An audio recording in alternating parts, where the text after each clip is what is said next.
That growing crisis at the border. President Trump heading to Capitol Hill today as some members of his own party now add pressure for him to stop this after every living former First Lady came out against his policy. And there are new images this morning showing what it's like inside those facilities where migrant children are being held, and that new audio of children reportedly separated from their parents is getting so much reaction this morning. ABC's Gio Benitez is at the border outside El Paso, Texas with the latest. Good morning, Gio. Michael, good morning to you. Yeah, this here right now is a port of entry here in Tornillo, Texas. And just beyond that, I know it's dark, but just beyond that, there's a tent city where these families are being processed and some are separated. This morning, new video from inside the country's largest immigration processing facility in McAllen, Texas. 1,100 men, women, and young children crammed into what look to be cages. Small bodies wrapped in plastic heating blankets, sleeping side by side behind metal fencing. Overnight on her Fox News show, Laura Ingraham facing criticism for comparing these conditions to camp. Since more illegal immigrants are rushing the border, more kids are being separated from their parents and temporarily housed in what are essentially summer camps. Her remarks come as child advocates release heartbreaking new audio. Purportedly recorded at an unspecified detention center and first obtained by ProPublica. You can hear what appears to be children sobbing for their parents. Then a voice that ProPublica says belongs to a Border Patrol agent. Bueno, aquí tenemos una orquesta. One girl begs agents to call her aunt.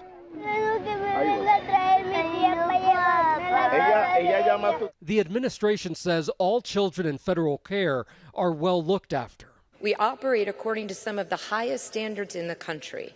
We provide food, medical, education, and all needs that the child requests. But Antar Davidson, who until last week worked at this facility in Arizona, tells ABC News he quit because of what he says he saw inside. The shift leader called me over the radio and said, "Can you come? You need to come translate for these kids and tell them that they can't hug. Tell them the rule." These were 3 Brazilian siblings who had been separated from their mother the night prior. The 2 younger siblings are grasping the brother.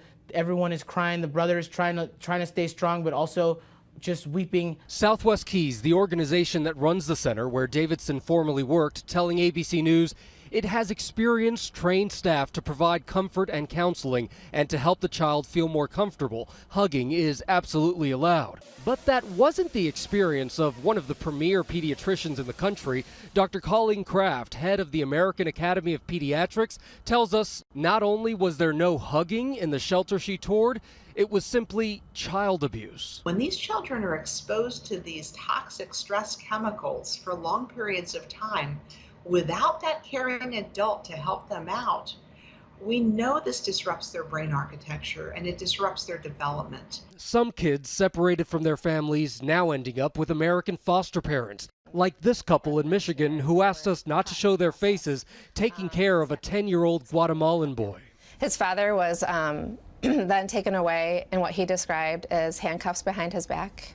And our boy was then detained for 24 hours in a detention facility. But when he came to us, he was extraordinarily fearful. He was afraid to eat. He was afraid to look. His clothes were soiled. He wouldn't use the bathroom. And now everyday people from across this country are raising money to help these migrant families. In fact, one couple in California has already raised more than $3.6 million in just 3 days, 84,000 people contributing to that Facebook campaign. Michael? All right, Gio, this is just heart-wrenching to hear those cries from those children. And how are these families, how are they finally reunited? Well, you know what? The government says that there's a phone number that these parents can call. As long as they haven't been transferred over to Immigrations and Customs, they can call this number, find out where their child is. The government says they'll eventually be reunited. We just don't know how long that'll take. All right, thank you so much, Gio. David? We're going to have to keep asking about that because there are reports that parents get deported and sometimes their children are left back here and they're not reunited. Hi everyone, George Stephanopoulos here. Thanks for checking out the ABC News YouTube channel. If you'd like to get more videos, show highlights, and watch live event coverage, click on the right over here to subscribe to our channel, and don't forget to download the ABC News app for breaking news alerts. Thanks for watching.